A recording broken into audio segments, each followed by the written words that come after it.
Welcome back नाजरीन, welcome back. हमारे guest में ज्वाइन कर चुके हैं, हमारे साथ अभी मौजूद हैं जस्टिस रिटायर्ड ख्वाजा नवीस साहब, और साथ ही हमारे साथ मौजूद हैं अदील अहमद MPA PTI। इसमें आप लोगों को खुशामदीद कहूँगी। कैसे हैं आप लोग? खैरियत से? जी अदील, मैं पहला सवाल आपसे करूँगी। MKM का कराची के हुकूक़ के लिए कल उन्होंने रैली निकाली थी, तो उसमें तहरीक इंसाफ ने क्यों नहीं अपनी शिरकत की? बिस्मिल्लाहिर्रहमानिर्रहीम। बहुत शुक्रिया, आपने अपने प्रोग्राम में मौका दिया। देखें, MQM एक सियासी जमात की हैसियत से अपनी एक स्ट्रेटजी रखती है, और उसी स्ट्रेटजी के तहत उन्होंने कल अपनी एक रैली निकाली थी। पाकिस्तान तहरीक इंसाफ एक अलग सियासी जमात है और हमारी स्ट्रेटजी जो है वो अलग है। तो उनको हक हासिल है अपना एहतजाज का या अपनी रैलीज़ का या प्रोटेस्ट्स का, तो वो एज अ पार्टी ख़ुद अकेले कर सकते हैं। मेरे ख्याल से दो सेपरेट एंटिटीज़ हैं, तो हमारा कराची के हकूक़ के लिए असम्बलियों में बात करना वो हम उस पर करते हैं। वफाक में हमारी गवर्नमेंट है, तो कराची को स्पेशल डेवलपमेंट फ़ंड्स जो हैं प्राइम मिनिस्टर ने जो दिए हैं, उसके तहत कराची की महरूमियों का अजाला करना वो हम कर रहे हैं।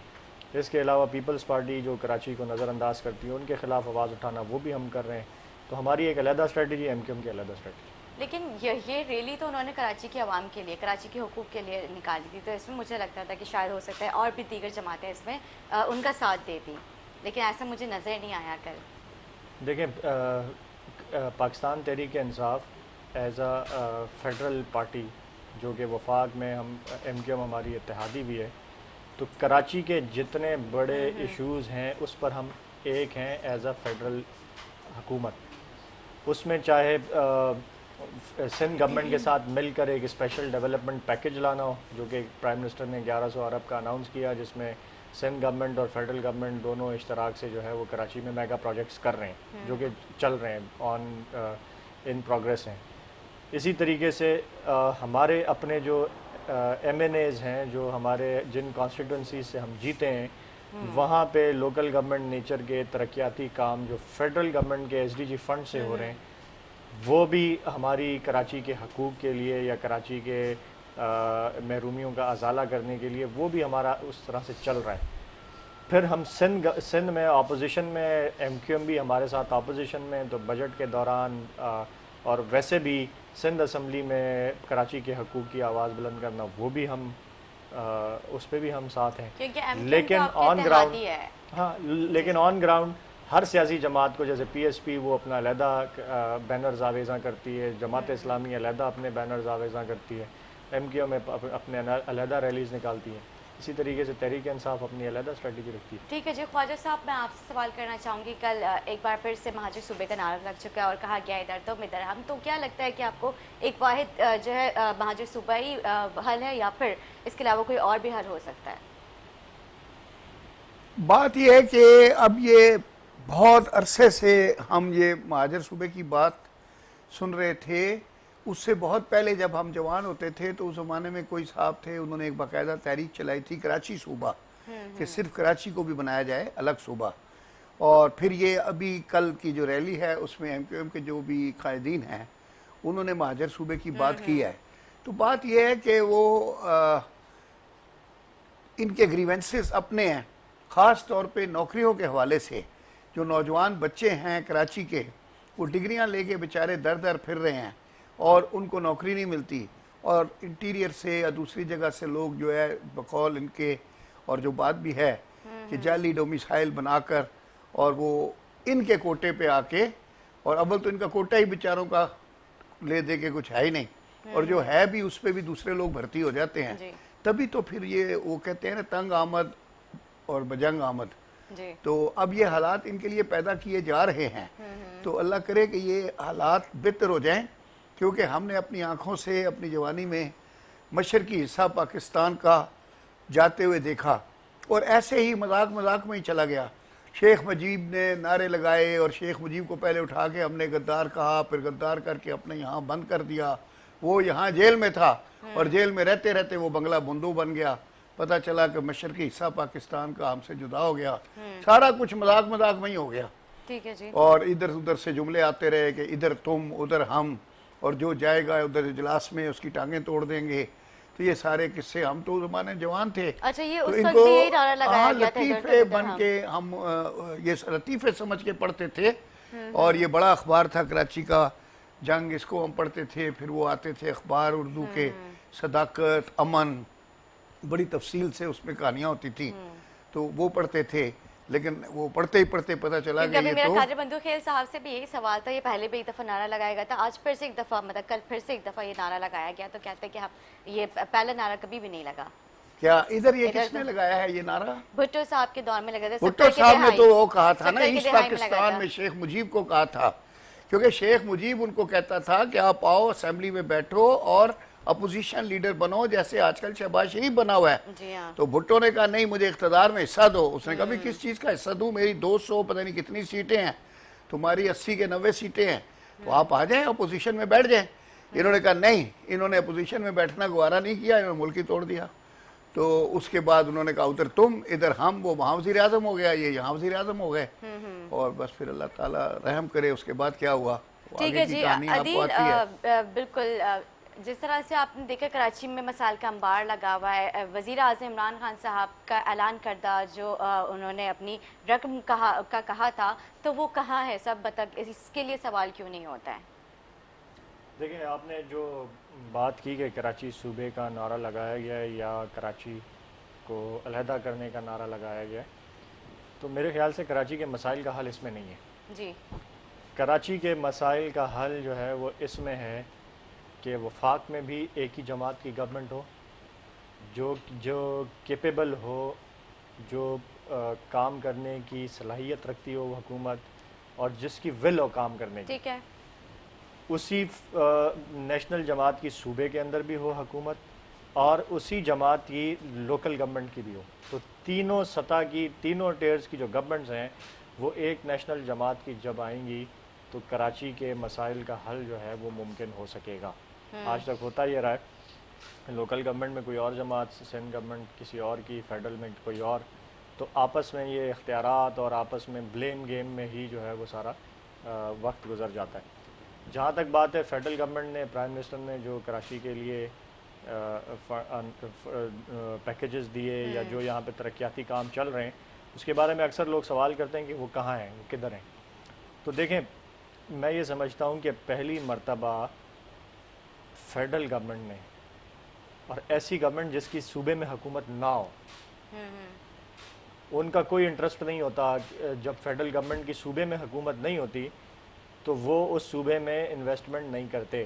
ठीक है। ये माजी का हमारा रिकॉर्ड रहा है, और उसकी वजह सिंपल यही है कि वोट इधर से गवर्नमेंट नहीं है, वोट नहीं मिला, वोट बैंक नहीं है, तो वहाँ पे वो काम नहीं करते और किसी और जमात को क्रेडिट नहीं देना चाहते। पाकिस्तान तहरीक इंसाफ की हुकूमत ने दो काम किए। नंबर एक, पहले माजी में ये होता रहा है कि जो माजी की हुकूमतों के प्रोजेक्ट्स होते थे वो स्क्रैप कर दिए जाते थे। ठीक है। क्योंकि वो इनिशिएटिव्स किसी और के बिल्कुल होते सही थे, बात है। उन पे जो है वो आगे इन्वेस्टमेंट नहीं होती थी, ताकि किसी और की तख्ती पे हम जो है वो काम ना करें, क्रेडिट ना ले जाएं। बिल्कुल। मतलब ऑब्वियसली किसी और ने इनिशिएट किया तो वरना फिर वो क्लेम कर मिसाल- सकते हैं कि ये मिसाल- हमारा हाँ, मंसूबा आपको था, एक हमारा। छोटी सी मिसाल दे दूँ, पंजाब की जो असम्बली की बिल्डिंग स्टार्ट हुई थी वो परवेज़ इलाही के दौर में स्टार्ट हुई थी। शहबाज शरीफ की गवर्नमेंट आई, उन्होंने काम रोक दिया। जैसे K4 के मंसूबे के लिए काफी इसी बातें की तरीके से जाती हैं। अब जब दोबारा तहरीक इंसाफ की वहाँ हुकूमत आई है तो वो मंसूबा मुकम्मल किया है।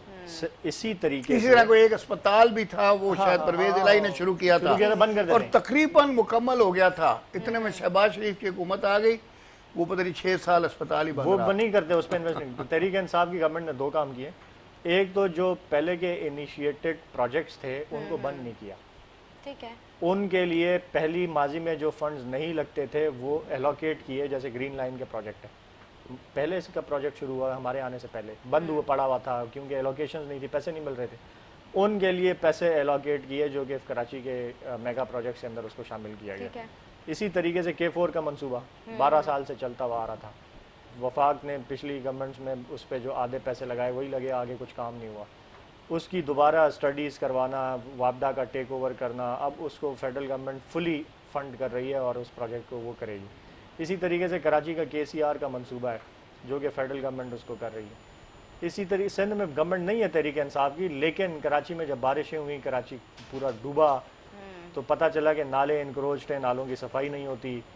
उन नालों की सफाई की जिम्मेदारी फेडरल गवर्नमेंट ने उठाई और एनडीएमए के थ्रू, एफडब्ल्यूओ के थ्रू उस उन नालों की ना सिर्फ सफाई की बल्कि उसके आसपास जो तजावुज़ात हैं उनको क्लियर किया। उन नालों की रिकंस्ट्रक्शन चल रही है और आइंदा आने वाली बारिशों में वो तो आपको सुप्रीम कराची कोर्ट के का भी हालात जो हैं- उन्होंने ना, किया है। बिल्कुल इसमें हमारे मतलब किसी चीफ पार्टी का जस्टिस ने, जी किसी हाँ। पार्टी ने कुछ नहीं किया। Chief justice of Pakistan justice जी हाँ, गुलजार साहब बिल्कुल। ने, हालांकि बड़े कुछ लोगों ने क्रिटिसाइज भी किया, वो किया, Exactly. लेकिन in the larger interest of Karachi chief justice साहब ने अगर उस पर नोटिस लिया या कोई उस पर अहकामात जारी किए तो फेडरल गवर्नमेंट के लिए नहीं थे ना, फेडरल गवर्नमेंट की जिम्मेदारी थी। वो सूबे में गवर्नमेंट है पीपल्स पार्टी की, लेकिन उनसे सूबाई उनसे संभाले नहीं गए ना। तो मैं यही तो आपसे अर्ज जी, कर जी। रहा हूँ कि क्रेडिट आपको फिर भी देना पड़ेगा। फेडरल गवर्नमेंट का क्रेडिट है कि कराची में गवर्नमेंट ना होने के बावजूद, सूबा सिंध के अंदर गवर्नमेंट ना होने के बावजूद यहाँ पर बड़े पैमाने पर वो फंड्स दे भी रहे हैं, प्रोजेक्ट्स की सरपरस्ती कर भी रहे हैं और प्रोजेक्ट्स की टाइमली कंप्लीशन पे भी तवज्जो दे रहे हैं। ठीक है। जो आपका ग्रीन लाइन है वो एक्सपेक्टेडली अगस्त सितंबर में जो है वो आपका चलने लग जाएगा। आपके केसीआर पे तेज़ी से काम चल रहा है। जो सिंध गवर्नमेंट ने आपको हमें राइट ऑफ वे पे देना है वो हम उनका कर रहे हैं कि वो जैसे ही राइट ऑफ वे देते हैं उस केसीआर अब ये अल्लाह करे कि अगस्त में नालों चल की जाए। सफाई पे काम चल ये रहा जो है। ग्रीन लाइन है, क्योंकि जो- ये भी चलता वही आ रहा है नहीं, काफी नहीं, टाइम से। मैं आपको प्रोजेक्ट एक के और ऊपर देखिए ना, 4 मजदूर सुबह लगे होते हैं, हम वहां से गुजर के जाते हैं ये बंदर रोड पे।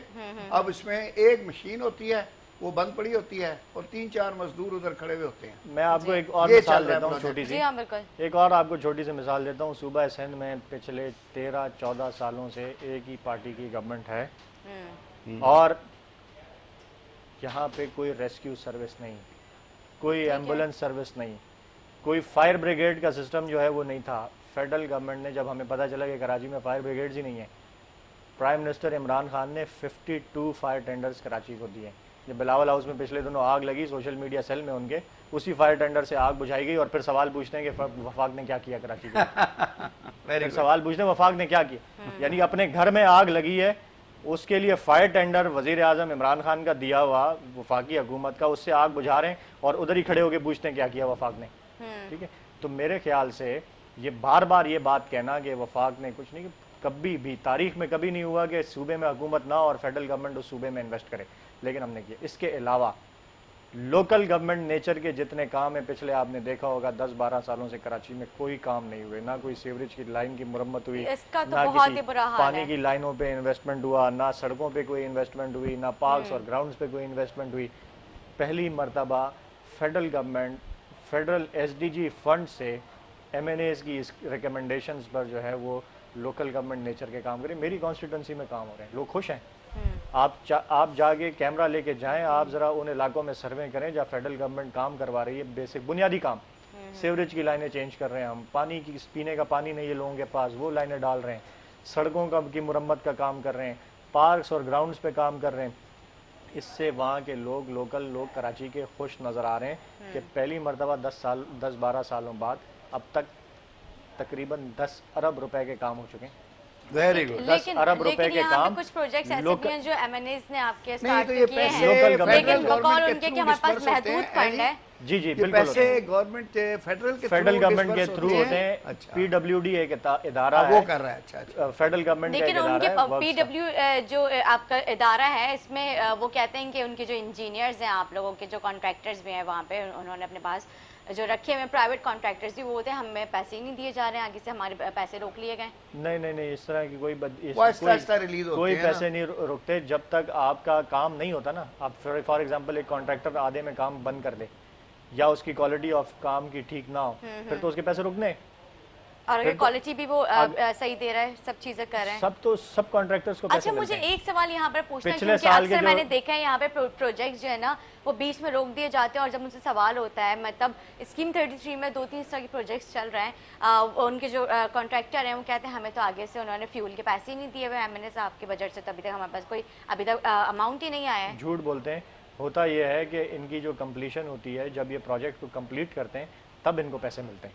ऐसा नहीं होता कि आधा काम करें और जाके क्लेम करेंगे अच्छा, पैसे इनको दे मतलब इसका मंथली वीकली नहीं, इनको नहीं नहीं, पे नहीं, किया इस इसका तरह जाता? होता है प्रोजेक्ट्स के कि ऊपर पहले होता है। जब प्रोजेक्ट इनको दिया जाता है सारी बाज़ शराइत तय कर ली जाती बाज़ हैं केसों इनसे। में इनको पहले मोबिलाइजेशन फंड दिया जाता बिल्कुल है वो थोड़ा सा होता है कि फंड। तुम थोड़ा सा, जैसे ना अगर 10 करोड़ का प्रोजेक्ट है तो 1 करोड़ दो, 1.5 करोड़ दिया कि भाई काम तो शुरू करो। फिर क्या होता है, उसकी स्टेजेस होती हैं, फिर इंजीनियर जाते हैं, देखते हैं, पास करते हैं, इतना काम हो गया है, 10%, 20%, फिर उसका इंस्पेक्शन करते हैं, सैंपल लेते हैं, जी हाँ। पास हुआ, फिर वो इंजीनियर लिखता है उस पर लेटर पे, फाइल पे, कि इसका 20% का चेक इशू कर दें। फिर 20 का इशू हो जाता है, फिर वो 20% और करता है। वो एक्सपेक्ट किया जाता है कि जो इसको मोबिलाइजेशन फंड दिया हुआ है उसको रीयूटिलाइज करेगा। लेकिन ये करते क्या है कि मोबिलाइजेशन फंड खा वो के अपने घर पास, छोड़ अपने आते हैं, पॉकेट्स में रख फिर लेते हैं। बैठ जाते हैं, कहते हैं फंड नहीं है, और फिर इस तरह ब्लैकमेल करके या तो ये फंड लेते हैं ठेकेदार- और ना मिले तो काम बीच में रुक जाता है, खत्म। कॉन्ट्रैक्टर्स का जो होता है ना, इनसे काम लेना बड़ा मुश्किल काम है। ये सही कह रहे इनके पास बहाने जो है ना वो 1000 होते हैं और ये छोटी छोटी चीज़ों में डंडी मारने की कोशिश करते हैं। फॉर सही कह रहे एग्जांपल इनके एक सड़क की कंस्ट्रक्शन है, इनके बीओक्यू में मौजूद है कि आपने इस सड़क की जो है वो इसको पहले वो करना है, स्क्रैप करना है, उसके बाद जो है वो आपने निकालना है उसमें से जो उखाड़ना है, हाँ, गंद फेंकना जो है, रबल नया है वो डालना निकालना है। है, ठीक है। उसके बाद आपने इसमें 6 इंचेस का या 8 इंचेस का एग्रीगेट आएगा कंप्रेस्ड हुआ हुआ, उसमें ये लोग डंडी मारते हैं। फिर आता है कि भाई 4 इंच का जो है वो आपका एसफॉल्ट है, फिनिश्ड 2 इंच का एसफॉल्ट होगा, तो उसमें ये लोग वो करते हैं। तो वो इनसे काम लेना बड़ा मुश्किल काम होता है। जब आप इनसे कोई पूछते हैं तो ये आगे से आपको 100 बहाने करते हैं, हमें फंड नहीं मिले। अच्छा, हमें मैंने नहीं ये मिला, भी हमें वो सुना नहीं है, वो बोलते हैं कॉन्ट्रैक्टर्स में पत्थर आ गया है तो इस वजह से अभी हमारा ये काम करना मुश्किल हो जाता है, इसका हमें फंड नहीं दिया है। तो ये पत्थर आ छोटे छोटे सवाल हैं, मैं चाहती हूँ कि मैं मिला। पत्थर कहाँ गया? मतलब रोड जब वो खुदाई कर रहे होते हैं, निकाल रहे होते हैं, पता नहीं वो क्या होता है, तो उसमें वो बोलते हैं कि बड़े पत्थर आ गए हैं, तो ये हमारे लिए काम करना यहाँ पे वो यही तो मुश्किल हो बता गया रहे हैं ना कि इनके उन बहाने होते हैं। 1000 होते हैं ना। अच्छा, Problem ये मतलब है। उसका कोई फंड नहीं होता कोई अलग ताल्लुक से? नहीं, वो आप जो जब भी आप कॉन्ट्रैक्ट उनसे करते हैं, जब देखिए मुआहदा मैं हो आपको जाए उनसे, समझाता हूँ जी क्या हाँ। है। हर चीज़ का रोड का जो कॉन्ट्रैक्ट है उसमें हर आइटम जो है अलग अलग होता है। फॉर एग्जांपल आपने जो स्क्रैप करना है, जो वहाँ से मलबा निकालना है, वो एक अलग आइटम है, उसके पैसे अलग होते हैं, उसके रेट भी अलग होते हैं, ठीक है। फिर आपने जो एग्रीगेट वहाँ पे डालना है उसके रेट अलग हैं। फिर उस एग्रीगेट पे जो आपने लेवलिंग शेवलिंग जो करनी है वो उसमें इंक्लूड 6 इंच या 4 इंच आपने भराई 4 करनी है। इंच है, 1 फीट है, 2 फीट की वो करनी है, एग्रीगेट का वो करना है, लेयर्स होती हैं, इतनी लेयर्स डलनी है। फिर एसफॉल्ट के होते हैं रेट अलग। फिर जब एसफॉल्ट हो जाए उसके बाद आपके जो साइडों पे ब्लॉक्स लगते हैं कंक्रीट के, एनवीक्रीट ब्लॉक्स, उनके रेट अलग होते हैं। फिर उनके पेंट जो होता है उसका रेट अलग होता है। फिर लेन मार्किंग का अलग होता है। फिर उसमें जो आपके कैट आइज लगते हैं उनका अलग होता है। तो ये आइटम वाइज इनके रेट्स होते हैं, हर चीज़ के इनको पैसे मिलते हैं। जो चीज़ इनके कॉन्ट्रैक्ट में ये शामिल क्या होती है, करते हैं कि स्किप कर जाते हैं, ये उसको चीजें। स्किप करते हैं। फॉर एग्जाम्पल यानी आपने एक बहुत काम सारे किया ही नहीं है, जैसे और वो 6 छोड़ इंच के आगे डालना है बढ़ तो गए, हाँ। 4 इंच डाल के और बिल लेके अच्छा, खड़े हो जाते हैं। इसमें- आपने इसमें- बहुत सारे, मैं आपको एक जी, छोटी जी। सी मिसाल देता हूँ। ये आपका डिस्को बेकरी के पास एक केएमसी ने रोड डाला था, जी फ्रॉम डिस्को बेकरी टूवर्ड्स अंदर गुलशन में ठीक है, जाता है बिल्कुल, वो, हाँ। ठीक है। उस रोड पे आपने देखा होगा ब्लॉक्स भी लगे हैं, जो फुटपाथ के जी, ब्लॉक्स हाँ, होते हैं, बिल्कुल। ठीक। उन ब्लॉक्स को पेंट नहीं हुआ हुआ, अभी तक नहीं हुआ। उसमें पेंट इंक्लूडेड होता है, बगैर उसके ओके। होता ही नहीं है। अब उसके क्या करता है ठेकेदार, पैसे लेके खा गए। अच्छा, इसी एक तरह सवाल लेन और है। मार्किंग होती है, उसके पैसे खा जाते हैं। तो ये ठेकेदारों के बहाने होते हैं जो कि ये उसमें करते हैं। और इसकी और वो जो बड़ी बिल पास करता है वो एक्सीएन वगैरह, वो फिर उनके या तो उसकी ताल्लुकात स्ट्रिक्ट बन मॉनिटरिंग मैंने होती ये है। भी हम सुना है अपने कि प्रोजेक्ट्स में इनको- ये करते हैं, हम सर पे खड़े रहते हैं कि भाई आपने ये सारी चीज़ें करनी है। अच्छा, अब मुझे एक और सवाल ये भी यहाँ पे कंफर्म करना है, क्योंकि ये मेरी कुछ सवालात थे, मैं चाह रही थी कि मैं इसको ऑन एयर ही इसको मैं पूछूं। क्योंकि जब हम मतलब एक कंप्लेन आई थी, उस पर हमने एक जो है अपनी K21 के चैनल बाखबर कराची के तवस्सुस से हमने जो है एक पूरी सीवरेज की लाइन और इसमें सारी चीज़ें जो मैं आपसे सवालात कर रही हूँ, तो जब हमने इसको अप्रूव करवाया, जिस प्रोजेक्ट के नाम से, मैं वहाँ प्रोजेक्ट का नाम कोट नहीं करूँगी अभी अपने प्रोग्राम में, तो स्कीम 33 में ये मतलब नियर सफूरा चौरंगी, तो अभी आप देखेंगे वहाँ से गुजरते हैं, पूरा वहाँ पे काम चल रहा है। तो वो जो कॉन्ट्रैक्टर हैं वो बोल रहे हैं कि मतलब ये जो मसाइल है कि उसमें पत्थर आ गया, उसमें सारी चीज़ें आ रही हैं, तो इस वजह से उन्होंने काम रोक दिया है। तो वो कहते हैं कि पत्थर आगे का जी मतलब हाँ। ये है कि जी वो रोड में कहीं रॉक्स निकल आए हैं, एग्जैक्टली, तो वो चाहते हैं कि अब इसका नया भत्ता मिले। हाँ बिल्कुल। और दूसरा वो बोलते हैं कि हम इसको मतलब हमने सीवरेज की लाइनें वगैरह तो डाल दी हैं इसमें, लेकिन हम अभी इसको रोड को हम बनाएंगे नहीं, उसका अलग से हमें फंड मिलेगा तो फिर वो करेंगे। रोड देखें, सीवरेज की लाइन का कॉन्ट्रैक्ट अलहदा से हुआ होगा और रोड का कॉन्ट्रैक्ट अलहदा हुआ होगा। लेकिन बकौल आके की सारी चीजें इंक्लूड होती हैं इसमें, आई थिंक। नहीं, बता रहे हैं bifurcate किया होता मैं है। रोड के आइटम्स की बात कर रहा था। इसी तरह सीवरेज का जो है ना, उसके आइटम्स भी अलग होते हैं। सीवरेज में आपकी डाया होता है कि इतने इंच डाया की लाइन डलेगी, ठीक है। इसी तरीके से डायामीटर। हाँ, डायामीटर यानी 2 inch, 6 inch, 12 inch, 18 inch. 9 inch की सबसे छोटी लाइन होती है, 9 इंचेस की। 12 इंचेस की 1 फुट की लाइन होती है, 15 इंचेस की भी होती है, 18 इंचेस की भी होती ठीक है। है। ये उनका डाया होता है। इसी सही है। तरीके से उसमें जो आपके मेन होल्स बन रहे होते हैं, उन मेन होल्स में की जो है स्पेसिफिकेशंस अलग होती हैं कि उसका बेड जो है लीन जिसे कहते हैं, वो उसकी थिकनेस क्या होगी, उसके वॉल्स जो हैं वो कितने होंगे, कितने डाया का होगा, कितनी डेप्थ होगी मेन होल की। तो ये अलग-अलग चीज़ें सारी, उनके जो कवर्स होते हैं वो अलग आइटम है। तो हर चीज़ का वो कवर रात को चोरी भी हो जाते हैं। जब इनकी एक्सकेवेशन पाइप्स के लिए जो एक्सकेवेशन होती है, उस एक्सकेवेशन के रेट अलग होते हैं। ठीक है। उनका क्यूबिक फिट के हिसाब से रेट होता है कि इतने क्यूबिक फिट की एक्सकेवेशन होगी तो ये रेट आपको मिलेगा। ठीक तो है। उस एक्सकेवेशन के अंदर ये जो आपने कहा ना रॉक्स आ जाते हैं या पत्थर आ जाते हैं, वो इंक्लूडेड होते हैं। अब पत्थर अगर आ गया तो उसने मशीन से एक्सकेवेशन करनी है, हाथ से नहीं करनी। तो मशीन पत्थर को तोड़ देता है, वो तो निकालना कोई उसके लिए इतना बड़ा मसला नहीं है। अच्छा। तो एक्सकेवेशन, लेकिन अब उसके बाद मशीन होती ही नहीं। नहीं, अच्छा, उनके अगर सारी नहीं होती पास तो उनकी वो सारी किराए पे मशीनरीज नहीं लेना मौजूद है चाहता। उनको। नहीं, वो देखें- किराए पे लेना नहीं चाहता मशीन, और वो पैसे अपनी पॉकेट में रखना चाहता है। जब ये जबकि सर्वे होता उसको है ना, लानी है मशीन। तो सर्वे के अंदर उस जगह का सर्वे होता है, ये जगह रॉकी है, ये सैंड वाली है, ये मट्टी लूम वाली है, कौन सी जगह है। तो जो रॉकी होती है ना, उसका रेट अलग होता है। उसमें फिर आपके ड्रिल बस आई एम वेरी हैप्पी अच्छा, जी, उसमें- माशाल्लाह उसमें अलग होता है। आपको सारा काम आता है, और आई एम वेरी हैप्पी। और जिस तरह से आप बता रहे असल हैं, में मैं इंजीनियर हूँ खुद तो। ओ अच्छा, इस वजह से सिविल इंजीनियर हैं आप। इसीलिए तो- तो आई एम वेरी हैप्पी, क्योंकि आम जो हमारे पास एमपीएस वगैरह या एमएनए हैं, उनको सिर्फ ये पता होता है कि फंड लेना कितना है और फिर उसमें से कट कितना लेना है। बिल्कुल, तो हाँ। आपको पूरा काम आता है, तो दैट इज वाई कि आप इंजीनियर हैं। तो वो उनके रेट्स भी अलग होते हैं। अगर रॉकी कोई जगह होगी ना, जैसे पत्थरों में कहीं एक्सकेवेशन होनी है, तो उसके रेट भी अलग होते अच्छा, हैं। तो इनके रेट ज्यादा होते हैं। ज़्यादा होते हैं ऑब्वियसली। उसमें मशीनरी वो फिर दूसरी यूज़ होती है, ड्रिल मशीन यूज़ होती है, और एक्सकेवेशन वाली जो होती है वो अलग होती है। ठीक है जी, हम सवालों पे वापस आ जाए। ये तो एक लेकिन नहीं, हमारी- माशाल्लाह, नहीं बाकी अप्रिशिएट करना चाहिए नहीं, सारे। मैं ये बड़ा खुश हूँ कि इन्होंने ये बातें अवाम को बताई हैं। बिल्कुल, मतलब ये on air। बेसिक पॉइंट्स होते हैं जो इनको हमारी तो आवाम आती को हैं, नहीं ये पता तो है। पढ़ कर आए हैं इंजीनियरिंग में, इनको तो सारा पता है। नहीं, हमारी लेकिन आवाम वैसे भी ना बहुत ज्यादा एग्रेसिव हो जाती है कि रोड हाँ। खुदी हुई है, ये बना हुआ नहीं है। तो अगर आज ये इसलिए मैंने सोचा कि मगर ये सवालात मेरी मैं बात पूछूं सुने, ऐसे। अगर ये बात आम आदमी को पता हो, जो अभी इन्होंने सारी बताई हैं, तो जिस वक्त रोड बन रही होती है तो मोहल्ले लोग के खुद लोग ही भी, एहतियात करते हैं इसमें। मोहल्ले के लोग Cooperate खड़े होकर ये करते चीजें चेक कर सकते हैं कर सकते हैं। कि बिल्कुल, हाँ। 6 इंच डाला है, 4 इंच डाला है, 8 इंच डाला है। फिर वो पूछ भी सकते हैं कि भाई तुम जो कॉन्ट्रैक्ट साइन करके आए हो, तो कितने इंच तुमने भराई करनी है। ठीक है जी। अच्छा ख्वाजा साहब, मैं बहुत आपसे अच्छा यहाँ है पे जी, वेरी सवाल गुड। करना चाहूंगी। आपने जो नॉलेज दी है लोगों को, I am thankful to you. जी हाँ, बिल्कुल ख्वाजा साहब, सवाल मेरा ये है कि कराची का नक्शा आपके सामने है। SBCA के करप्ट अफसरान जो है, उन्होंने रिश्वत ले लेके 40-40 गज पे जो है 6-6, 8-8 मंजिला उन्होंने फ्लोर्स बना दी, मतलब मकानात हाँ, पूरा बहादराबाद जो है वहाँ 1+2 अब अलाउड था। बहादुराबाद की बात सुने, करें, यहाँ पे आप लियाकताबाद चले जाओ, वहाँ सर, वहाँ 1-1 पे भी हजार यही 500 सूरत-ए-हाल गज है। के बंगलों पे 1+6 बने हुए हैं।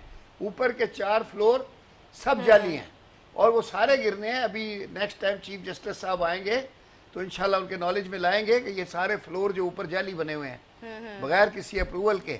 बिल्डरों ने क्या किया, 1000 गज का बंगला खरीदा और 1+2 की अप्रूवल ली, और स्टाफ से मिलके 1+6 बना के लोगों को कब्जे दे के चले भी गए।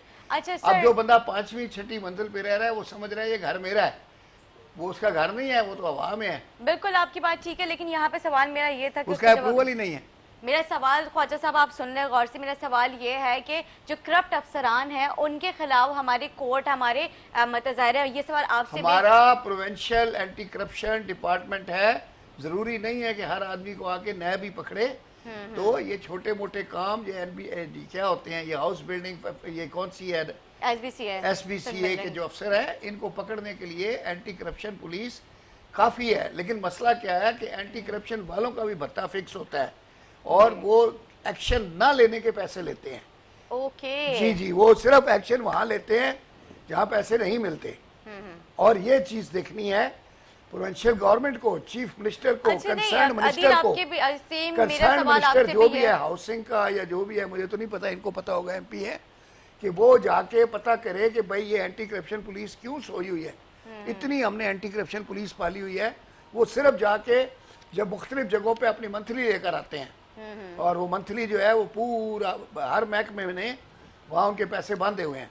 बंदा जाता है स्पाई लेवल का, वो पैसे ला के जमा करके दे देता है, वो फिर जो भी कंसर्न लोग हैं उस सर्कल के वो आपस में बांट लेते हैं, एक्शन नहीं होता इनकी। आप जाके रोज़ FIR, यानी एंटी करप्शन कोर्ट प्रोवेंशन पाकिस्तान का वाहिद कोर्ट है या कराची का जिसमें सबसे कम इंस्टीट्यूशन है, जिसमें सबसे कम केसेस हैं, ठीक है। जबकि इस मुल्क में इतनी करप्शन है और कोर्ट में अगर केसों की तादाद देखें तो लगता है कि इस मुल्क में कोई करप्शन है ही नहीं, पाक साफ मुल्क है। अच्छा अदील, अच्छा, अभी इसी भी तरह पूरे कराची फेडरल में गवर्नमेंट, सुनो पूरे जी फेडरल पूरे गवर्नमेंट के कराची में 2 एंटी करप्शन के कोर्ट हैं।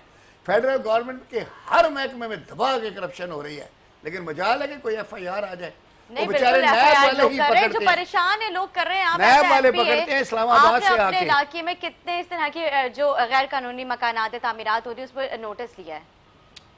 देखें, आपने बड़ा अच्छा सवाल किया कि जो हमारे अफसरान इन चीज़ों में मुलव्वस हैं उनके ख़िलाफ़ क्या कार्रवाई होती है। और ख्वाजा साहब ने भी बड़ी इम्पॉर्टेंट चीज़ की तरफ तवज्जो दिलाई कि एंटी करप्शन पुलिस क्या कर रही है, किधर से हो रही है। मैं बताता हूँ क्या कर रही है। जी देखें, पंजाब में एक छोटी सी एग्जांपल देने के लिए ना, पंजाब में जब हमारी गवर्नमेंट आई तो एंटी करप्शन के इदारा जब आज़ाद हुआ और वो काम करने लगा तो उन्होंने पिछले 2.5-3 सालों में 300 अरब रुपए की रिकवरीज की हैं। माशाल्लाह 300 बिलियन रुपीस की रिकवरीज की उन्होंने। गुड। यहाँ दुगनी हो सकती ठीक है, उससे पहले कितनी? यहाँ तो प्ली बार्गेन 15 करके आते हैं फिर दोबारा 15 उसी अरब पोस्ट पे बैठ जाते हैं। पिछले पूरे 5 सालों में 15 अरब या 20 अरब की रिकवरीज थी। ठीक है, तो जब आपके इदारे आज़ाद होते हैं, जब उनके ऊपर प्रेशर नहीं होता गवर्नमेंट्स का, सियासी जमातों का, तो वो जब काम करते हैं तो रिजल्ट अच्छा देते हैं। बिल्कुल। सिंध की हम बात करते हैं, आपने करप्ट अफसरान की बात की। इस वक्त सूबा सिंध के जो फाइनेंस सेक्रेटरी हैं, आप चेक करें उनका नाम जाके, उन्होंने नैब से प्ली बार्गेन की हुई है पैसे दे के नैब को, और आज भी ओहदे पे बैठे हुए सेक्रेटरी खजाना। ठीक है जी। यानी जो आपके पूरे मुल्क, मगर अब तो सुप्रीम कोर्ट ने ऑर्डर भी पास किया नहीं है, बैठा हुआ है उसके अभी बावजूद फिर भी बैठा हुआ है। आज इस साल का बजट भी उसी ने बनाया और उसी ने पेश वो करवाया। ठीक है, तो वो जो अल्लाह करे सुप्रीम कोर्ट वाले सुन ये रहे हो सिर्फ ये आपका एक नहीं प्रोग्राम। है, ये सिर्फ एक नहीं है, जी हाँ, ये मैं आपको सबसे बड़े बाबू की बात बता रहा हूँ जो कंट्रोल कर रहा है सूबा सिंध को। ठीक है। इस तरह के कमो बेश 500 अफसरान है सिंध हुकूमत की एडमिनिस्ट्रेटिव उसमें कि जो नैब से प्ली बार्गेन करके बैठे हैं। अच्छा अभी गए ओहदों नहीं है पे वो, ओहदों पे बैठे हुए काम कर रहे हैं। ठीक है, यानी आप समझो कि ये वो लोग हैं जिनको already नैब ने corrupt पकड़ हैं, लिया जी था, हाँ। पकड़ लिया, इन्होंने जाके प्लीड गिल्टी किया कि हाँ जी आपने पकड़ लिया है, सही पकड़ा है, Accept किया अपना जुर्म। हमने ये 20 लाख रिश्वत ली थी, हम वापस कर रहे हैं। 20 लाख भी वापस नहीं कर रहे, 2 लाख कर रहे हैं उसमें से वापस। अच्छा 2, अच्छा 20 ली थी, 2 वापस किए, वापस करके आके दोबारा अपनी पोस्ट पे बैठ जाते हैं और फिर दोबारा उससे टेस्ट डबल कर करते हैं। देते हैं अच्छा, कि तो हमारे मुल्क में कोई कानून नहीं है, कोई कानून राय यही नहीं कानून है ना, है। ये ये देख आपको रही हो। बता रहा हूँ ना कानून। अब जी हाँ। सुप्रीम कोर्ट क्या करेगी, उनको पकड़ेगी। ठीक है, नैब क्या करेगी, केसेस चलाएगी। अब वो प्ली बार्गेन करके बैठ जाते हैं और जब आती है तो फिर काम किसका है? ये सियासी हुकूमतों का काम है कि ऐसे नैब ज़दा अफसरान को निकाले, उनके खिलाफ जो इदारियाती कार्रवाई होती है, इदाराती वो एडमिनिस्ट्रेटिव कार्रवाई की जाए, लेकिन वो उसको नवाजते हैं, सेक्रेटरी खजाना बना देते हैं। अब ये कि अब तुम और कोविड की लूटो। तरह ना कोई ये करप्शन की भी वैक्सीन मंगवाएं किसी मुल्क से, तो इन सब को टीके लगाएं, ये वैक्सीन लगाएं हैं, ये करप्शन की कोई वैक्सीन नहीं, इमरान खान से पूछें। इनकी वैक्सीन जो है वो बिल्कुल तैयार हो रही है। हाँ इनकी वैक्सीन लगाएं इनको, इनका वक्त आएगा तो ये सब जो है ना, इनको सबको ये तो वैक्सीन कमाते ही लगेगी। जा रहे जी, हैं। ठीक है। फेज 8 के प्लॉट पता है 1 करोड़ से बढ़ के पता नहीं 11 करोड़ का हो गया है, 500 गज का, सिर्फ इन रिश्वतखोर लोगों की वजह से कि वो कहते हैं कि पैसे उनके पास इतने होते हैं, ऐसे बाल्टियों में भर के देते हैं, गिन के तो देने ही नहीं होते, तोल के बिल्कुल देते ठीक हैं। कह रहे तो हैं ये- आप ख्वाजा ये- साहब, ये- लेकिन ये ये तो सूबा अलमिया है, सिंध मतलब मेरा जो सवाल है वो वहीं का वहीं रह गया। सवाल मेरा ये है आप कि सवाल इन बहुत सारे करें, अच्छे सवाल कर रही हैं। अफसरान के खिलाफ कौन कार्रवाई करेगा, हमारी हुकूमत या फिर इदारे? मेरे- अगर आपने भी इदारे की बात की तो इदारे हमारे खुद ही इन्वॉल्व हैं, तो फिर इनका क्या होगा? देखें, ये होती है जो आपकी पॉलिटिकल गवर्नमेंट्स होती है ना, उनकी जिम्मेदारी होती है कि मिसाल के तौर पर अगर सिविल सर्विस के रूल्स ऐसे हैं कि जिसमें वो प्ली बार्गेन करने के बावजूद ओहदे पे रह सकते हैं, जी हाँ। उस पर रिफॉर्म्स किए जाएं। नहीं सुप्रीम कोर्ट का क्लियर ऑर्डर है सर, सुप्रीम कोर्ट का ऑर्डर हो तो गुज्जर नाला टूट जाता है, तो ये पता नहीं कैसे लगे हुए हैं, मेरे को तो समझ वो में नहीं उसमें आया। रिफॉर्म्स करने चाहिए गवर्नमेंट्स को। अब फेडरल इसका तो गवर्नमेंट सो लेकर आ मोटो रही है, नोटिस सिविल लेना सर्विस चाहिए रिफॉर्म्स चीफ जस्टिस लेकर आ रही साहब है, को, जो भी कि आ रहे हैं इंशाल्लाह नेक्स्ट जल्द आ वीक में जाएगा। इंशाल्लाह, लेकिन मेरे उनके ख्याल नॉलेज में से लाएंगे। पॉलिटिकल गवर्नमेंट्स का I will काम tell होता है। मिसाल के तौर पर एक रावलपिंडी रिंग रोड का बड़ा मशहूर हुआ, वो क्या वो मीडिया ने वो स्कैम निकाला? नहीं। क्या वो किसी अपोजिशन जमात ने निशानदेही की उसकी? नहीं। वो किस चीज़ पे हुई कि प्राइम मिनिस्टर को किसी अननोन बंदे ने, किसी इंजीनियर ने एक एप्लीकेशन भेजी कि इस रिंग रोड के अंदर ये कुछ घपला हो रहा है, आप जी इसको हाँ। चेक करें। प्राइम मिनिस्टर ने अब खुद इंक्वायरी करवाई, उसमें से निकला कि हाँ इसमें गड़बड़ है। उस पर वजीर भी बरतरफ किए उन्होंने, उस पर उन्होंने FIA और इदारों को इन्वेस्टिगेशन के लिए भी कहा। अब उसमें जो भी सामने आएंगे वो, तो ये पॉलिटिकल गवर्नमेंट्स का काम होता है कि वो जब इस तरह की कहीं बेज़ाब्तियाँ हों तो वो उसके खिलाफ। लेकिन हमारे जो इदारे हैं, हमारे जो इंस्टीट्यूशंस हैं, वो from top to the bottom इतने ज़्यादा ख़राब हो गए कि इनको अगर कोई चाहता भी हो कि ठीक करना है तो इसमें वक्त लगेगा। और जो सिंध हुकूमत की तरह नहीं चाहता तो वो क्या करेगा, नैब ज़्यादा लोगों को लाके बैठा देगा सेक्रेटरीज लेवल पे। ठीक है जी। इमरान खान साहब वज़ीर आज़म हमारे मुल्क के, उन्होंने नौकरियों के दावे वादे किए थे, तो वो नौकरियां कहाँ हैं? बड़ा अच्छा आपने सवाल किया। ये ख्वाजा साहब ने भी कराची के हवाले से भी ये रेस किया था पॉइंट कि कराची के लोगों को नौकरियां नहीं मिलती। लेकिन नौकरियों का कॉन्सेप्ट जो हमारे मुल्क में है वो ये है कि कोई सियासी हुकूमत आए तो सरकारी नौकरियां दे लोगों को, और सरकारी इदारों के अंदर जो है वो भर्तियां करें। और माजी की मिसाल भी हमें यही मिलती हुई आ रही है, इसीलिए हमारा स्टील मिल का इदारा बिल्कुल तबाह और बर्बाद होकर बैठ गया। पाकिस्तान रेलवेज़ का इदारा PIA तबाह और बर्बाद हो गया। फायर ब्रिगेड का भी PIA सूरत हमारा हाल है। तबाह और बर्बाद हो गया। Water and sewerage board Karachi के महकमे ले लें, तबाह और नहीं, बर्बाद तबाह हो गए। बर्बादी वो ठीक करप्शन है। की नजर हो नहीं, वो गया। इसी इनकॉम्पिटेंसी और लोग भी जाली भर्ती हो रहे हैं ना। उसमें चले जाएं, एजुकेशन में चले जाएं, जाली टीचर्स हैं, होते ही नहीं है, होते ही नहीं है, स्कूलों में ही नहीं जाते। भैंसें ठीक स्कूल है। में पढ़ रही होती है, आवाम तो पढ़ ही नहीं रही होती है। टीचर्स, गोस्ट टीचर जो ये स्कूल बने हुए हैं, बिल्डिंगें वो भैंसों के बाड़े बने हुए हैं, और उस स्कूल के ऊपर को 50 आदमी तनख्वाह ले रहे हैं। तनख्वाह ले रहे होते जी हैं। हाँ। तो ये वो हमारा कॉन्सेप्ट है नौकरियों देने का कि आप क्या करें।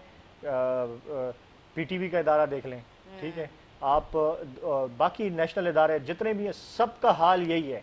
उनको इस्तेमाल किया गया है सियासी भर्तियों के लिए। होता ये है कि मैं एक हल्के से मैंने इलेक्शन लड़ना है और मैं अपने इलेक्शन डे की तैयारी कर रहा हूँ कि इतनी मेरी पोलिंग स्कीम्स हैं, हर पोलिंग स्टेशन से जो है वो मैं 2-2, 4-4, 5-5 लोगों को सरकारी नौकरी दे दूँ, तो ये मेरी वो पोलिंग स्टेशन इलेक्शन वाले दिन मैनेज करेंगे। मुझे तो कोई हरा ही नहीं लेकिन सकता। तो यहाँ पे नौकरियां भी तो ठीक है। मनपसंद लोगों को दी जा रही हैं। यही इसी तरह तो देते हैं, मुझे तो कोई नहीं हरा सकता, तो मैं इलेक्शन जीतता रहूं और अगले 10 साल 10 टेन्योर्स तक बनता रहूं। इस वजह से जो है वो हमारे इदारे तबाह हुए हैं। अब नौकरियों का कॉन्सेप्ट है क्या, अब नौकरियां किस तरह से लोगों को देनी है। अब इतनी तो सरकारी नौकरियां है भी नहीं जितनी हमारी अनएम्प्लॉयमेंट है। तो बिल्कुल। सरकारी नौकरी is not the concept of नौकरी। ठीक ठीक है। है, ये नौकरी का कॉन्सेप्ट नहीं है कि तो फिर क्या कहा अगर जा कुछ- सकता है इससे? होता ये है कि आप प्राइवेट सेक्टर के अंदर, आप मुल्क के अंदर ऐसा बिजनेस लेकर आते हैं, इंडस्ट्रियलाइजेशन पे तवज्जो देते हैं, एग्रीकल्चर जो आपके मुल्क का है उस पे आप तवज्जो देते हैं, आप बाकी चीज़ों पे, ऐसी चीज़ों पे करते हैं कि जिससे जॉब क्रिएशन हो, जिससे वेल्थ क्रिएशन हो। मिसाल के तौर पर कोविड का अजाब आने के बावजूद पाकिस्तान तहरीक इंसाफ की फेडरल गवर्नमेंट ने जो इंडस्ट्रीज़ की पॉलिसीज़, जो टेक्सटाइल की, जो दीगर उसकी पॉलिसीज़ लेकर आए, उससे वो टेक्सटाइल सेक्टर जो बंद हो गया था पिछले 10-12 सालों में, वो दोबारा फुल कैपेसिटी पे चलने लगा। वहाँ एम्प्लॉयमेंट क्रिएट हुई। इसी तरीके से कोविड के अंदर कंस्ट्रक्शन सेक्टर के अंदर एक ज़बरदस्त पैकेज लेकर आए। Construction sector Aahista Aahista boom की तरफ जाएगा, जॉब क्रिएशन होगी, लोग वहाँ पे जो है वो करेंगे। इसी तरीके से PTI की गवर्नमेंट में कोई 20 ऐसे वो हैं ऑटोमोबाइल इंडस्ट्रीज़ हैं जिनके मैन्युफैक्चरिंग प्लांट्स पाकिस्तान में लगना शुरू हो गए, कुछ के तो लग भी गए इन 2.5-3 सालों में। उससे जॉब क्रिएशन आपकी होगी, नौकरियां पैदा होंगी। फॉर एग्जांपल आपके मोबाइल फ़ोन्स जो हैं उनकी पहले हम इंपोर्ट करते थे, अब उनके मैन्युफैक्चरिंग प्लांट्स पाकिस्तान में कोई 20 लाइसेंसेस दिए हैं, वो पाकिस्तान में लग रहे हैं, उससे होगी जॉब क्रिएशन। तो ये वो तरीके होते हैं कि जिससे आप स्मॉल एंड मीडियम बिजनेसेस को, आप नए और एंटरप्रेन्योर्स आखिरी तरीका ये है कि ये देखें ना, कोविड से रोज 24 लोग मर जाते हैं, तो 24 नौकरियां और निकल आती हैं। तो जो आपके स्मॉल एंड मीडियम एंटरप्राइजेज होते हैं, जो नए यंग एंटरप्रेन्योर्स होते हैं, जो अपना काम कारोबार करना चाहते हैं, फेडरल गवर्नमेंट उनको फैसिलिटेट कर रही है, उनको सपोर्ट कर रही है, उनको सस्ते कर्जे दे रही है। उससे जो है वो नए नौजवान अपने कारोबार कर सकेंगे और उन स्मॉल एंड मीडियम एंटरप्राइजेस से भी जॉब क्रिएशन होगी। ठीक तो है जी। ये वो सारी पॉलिसीज़ हैं जिस पे फेडरल गवर्नमेंट काम कर रही है और उसमें बहुत बेहतरी भी आई है और इंटरनेशनली नए ये मौकात मिलेंगे लोगों को, इंटरनेशनली एक्सेप्ट भी किया जा रहा है जॉब कि से। हमारा टेक्सटाइल सेक्टर बेहतर हुआ, हमारा ऑटोमोबाइल सेक्टर बेहतर हुआ, हमारी सीमेंट की सेल्स रिकॉर्ड हाई हैं हमारा जो आपका स्टील सरिया है उसकी सेल्स हाई है, हमारा फर्टिलाइज़र जो यूरिया है वो आपके रिकॉर्ड सतह पे सेल हो रहा है, हमारे एग्रीकल्चरल के जो प्रोडक्ट्स होते हैं जैसे ट्रैक्टर्स वगैरह हो गए या दीगर जो एसेसरीज़ हैं एग्रीकल्चर से रिलेटेड वो रिकॉर्ड हाई सेल्स हो रही हैं उसकी। इसी तरीके से हमारी इंडस्ट्रियलाइजेशन जो है उसमें आपने बिजली का जो पैकेज दिया कि जो नए यूनिट्स लगाएगा उनको आधे रेट पे बिजली देगी फेडरल गवर्नमेंट, तो उससे नई इंडस्ट्रियलाइजेशन हो रही है, इससे होती है जॉब क्रिएशन। और ये है वो तरीक़ाकार जिससे हमें मिलियंस ऑफ लोग जो हैं उनको हम एकोमोडेट कर सकते हैं, उनके लिए हम मौके। अच्छा, तो इमरान खान साहब ने जो वादा किया था नौकरी का वो इस तरह से हम वो पूरा होना शुरू हो चुका है। लोग आपको जैसे मैंने एक मिसाल दी ना कि टेक्सटाइल, क्योंकि टाइम हमारे पास शॉर्ट है, मैं चाहूंगी कि टेक्सटाइल सेक्टर आपका पिछले 10-12 सालों से बंद पड़ा हुआ था। हमारी गवर्नमेंट में जब उनको फैसिलिटेट किया गया तो जो बंद लूम्स थे, जो बंद प्लांट्स थे, वो फुल कैपेसिटी पे चलना शुरू हो गए।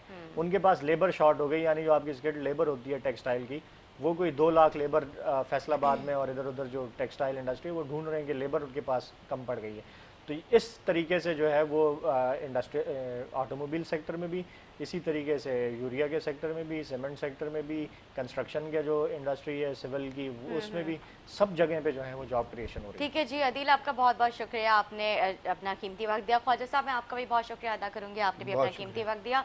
उम्मीद करती हूँ मेरी नाज़रीन को नहीं, मैं अदील को भी अप्रिशिएट करता हूँ, माशाल्लाह इज अ नॉलेजेबल मैन। बहुत शुक्रिया। और इस तरह के तालीम याफ्ता लोग आए असेंबलियों में तो मैं कहता हूँ कि बड़ी बात है। मैं चलिए regardless of the party affiliation, मगर इस तरह के बंदे चाहिए। बहुत शुक्रिया जी जी, बहुत बहुत शुक्रिया आपका। मेरे नाज़रीन को उम्मीद करती हूँ आज का हमारा प्रोग्राम बहुत अच्छा लगा। अपनी फीडबैक के जरिए अपनी राय हमसे शेयर करें। मुझे, मेरे मेहमानों को, मेरी पूरी टीम को अपने दुआ में याद रखें। अल्लाह हाफ़िज़।